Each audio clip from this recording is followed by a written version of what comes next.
Hi, Rick here from Marinva Models, DJI dealer for the UK and bricks and mortar model shop for over 40 years.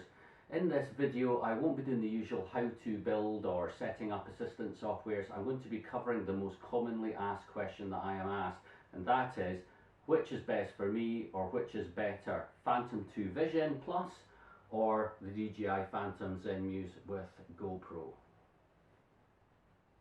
Now for this comparison, what we'll be using is we'll be using a standard Phantom Vision Plus, which comes fully equipped with a FPV system via iPhone, and we'll be using one of our FPV packages on the Phantom 2 Vision with Zenmuse and GoPro, so the specs are almost identical.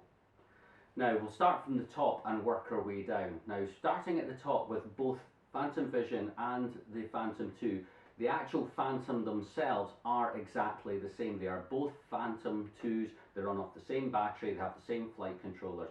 The only differences is the frequency of control. On the Phantom Vision Plus, the controller is operating on 5.8 GHz, which is normally a frequency that gets used for FPV transmissions on normal quadcopters. On the Phantom 2 Zenmuse, this uses 2.4 GHz for radio transmission. This is the more commonly used on virtually 99% of radio control models. The only real difference is on 5.8 GHz, the range is slightly less, so about a maximum of about 700 meters.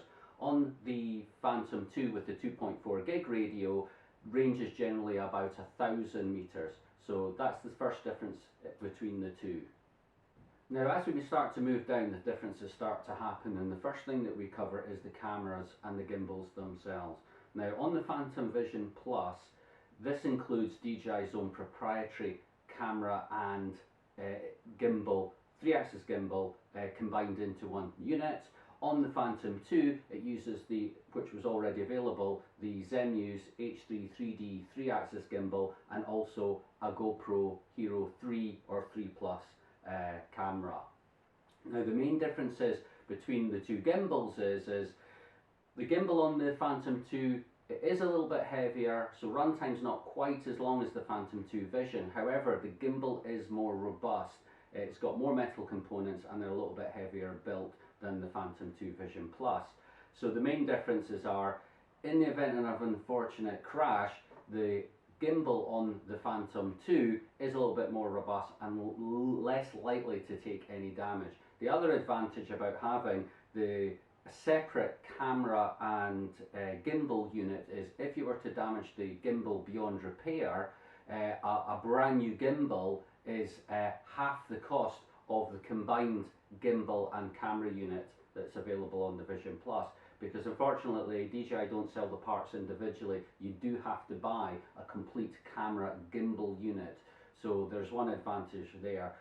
One other advantage as well, of course, the camera is removable. You can actually take the camera off and use it on other items, other things that you might be doing. The next difference, of course, is the camera itself. The specs of the cameras on the Vision Plus, the camera in stills mode will shoot in 14 megapixel and has RAW capability. On the GoPro, it shoots on 12 megapixels in JPEG. The next part, where it now flips around, is the video work. On the video work on the Vision Plus camera, it shoots in 1080 only. You don't have the higher resolution capability of the GoPro 3, which is 2.7K and 4K. So if you're into videography, the GoPro does have a slight advantage. If you're into stills, then back over to the Vision Plus, which then takes the advantage. Okay, moving on after the camera and gimbals, we're actually going to move on to the FPV system. This is the first person view. This is how the video signal from the cameras is taken and then sent back to whatever you're going to view it on your transmitter. Now you can see from these two examples here, the Vision Plus uses long-range Wi-Fi.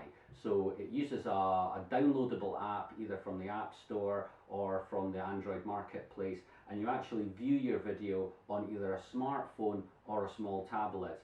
Tablets are better, however the clamp that the Vision Plus transmitter holder comes with is really only big enough to take a sort of smartphone. Guys will mount tablets on them, but you've got to modify the clip because it only opens up to there. So the bigger Galaxy phones, it will take those, and certainly all the iPhones. Onto the Phantom 2. In this package that we do, this comes with its own 7-inch screen. So this is just a standard feature. You do get the larger screen. Now we have this mounted onto this special bracket. One advantage this bracket does have is it'll actually fold down. So when you're not using it, you can actually fold the screen down. So if you're putting it into a box or something, it's going to fit in a lot easier. Now this screen actually also comes with a sunscreen, because obviously, as you can imagine, viewing outdoors in direct sunlight can be a bit of an issue for glare. So you do get quite a large sunscreen as standard, which is removable of course as well. On the Vision Plus, you'll have to either buy some sort of proprietary sunscreen or basically just make one out of a piece of card or something. So that's the two visual displays. Now the other differences is between the actual signal that's getting shot back. In the case of the Phantom, it sent just in a normal video analog signal. So on the bottom of the model, if we look underneath, we have the actual video transmitter here, and that's the antenna, and in this case we have an on-screen display module. Now on the package that we do, this is an option. What this does is this gives you essential flight data. So it will include things like your altitude, the amount of satellites you're locked into. Most important one, it will be things like the percentage of runtime left. It will also give you direction to home. So if you're flying at the extent of your visual range, it will actually tell you what way to turn to face home. There's also things like height, distance, artificial horizon, so you can see if the model's actually banking or pitching. So essential data like that is relayed via that transmission module back to the screen, so you can see it all on there. Now the video signal that gets sent back to the screen, it is just an analog signal. It's not high resolution. It's purely for positioning when you're either taking video or stills. The actual camera does the actual recording, so that's recorded in high definition quality at whatever resolution you are shooting it on. On the Vision, however, the picture is a bit better that gets sent back because it's basically a digital signal sent through Wi-Fi extenders. So there's a Wi-Fi, because if you can imagine, Wi-Fi distance is not particularly good. It's only probably about 50 to 80 meters.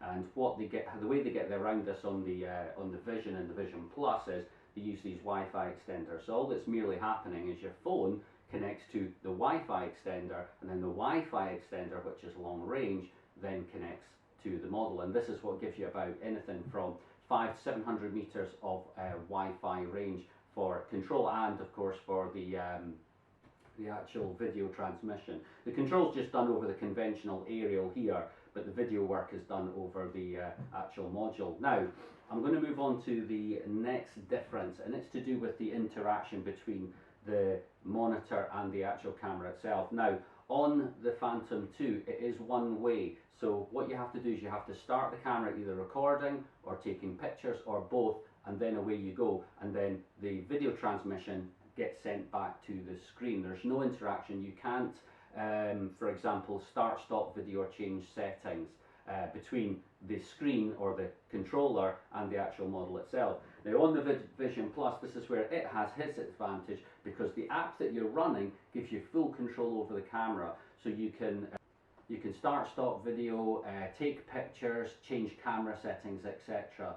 Now, the only slight disadvantage is because it's using Wi-Fi, you do get a thing called latency, and this is a very slight lag in the picture that's being sent from the model that's being displayed on the screen. You can do a couple of things to compensate it. You can either downgrade the quality of the video signal being sent to your phone, and that will certainly speed it up. If you run it in high resolution, there can be about a half a second delay. Now for taking pictures, that's not a problem. For video, it can be a slight issue. You can end up with a little bit of over control.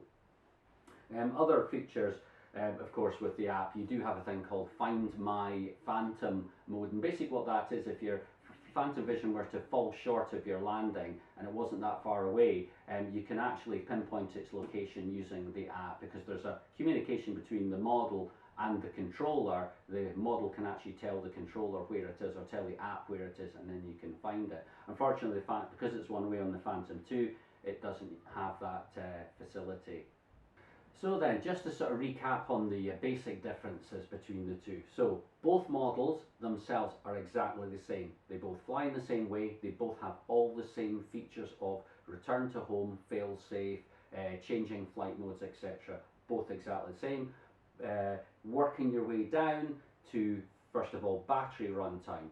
The Phantom 2 with Zemu's and FPV package is slightly heavier, so runtime generally is about 18 to 20 minutes, where the Vision Plus generally you will get maybe 20 minutes, you might even get a little bit more. Moving down, the Phantom Vision Plus camera is better for stills, but not so good at video. The GoPro 3 camera, not so good for stills, much better for video. Gimbals themselves, now the Vision Plus uses an all-in-one unit, which means if damaged beyond repair, you will have to buy a whole gimbal unit. This works out at twice the price of just buying a gimbal only. On the Phantom 2, the gimbal is stronger. It is a little bit heavier, so it does affect the runtime, but the gimbal itself is less likely to be damaged and also a lot cheaper to repair. Other advantages you have, the GoPro can be removed and used on other things. FPV systems.